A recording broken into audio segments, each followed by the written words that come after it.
50,000 টাকা জমা দিতে চালান ফর্ম, এটা আমরা সঠিক পেয়েছি। এখানে যে প্রার্থীর হলফনামা দেয়া হয়েছে সবগুলাই আমরা সঠিকভাবে পেয়েছি। ওনার আয়করের অবিকল নকল 10B সবগুলাই সঠিক আছে। উনি প্রস্তাবকারী সমর্থনকারীর যে কাগজপত্র প্রমাণপত্র সেগুলো সব দিয়েছেন। অঙ্গীকার নামও সঠিক আছে।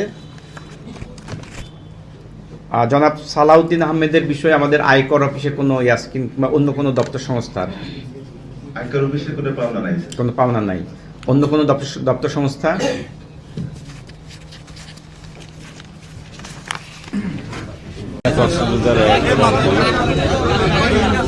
কক্সবাজার 1-এ আমি একজন প্রার্থী।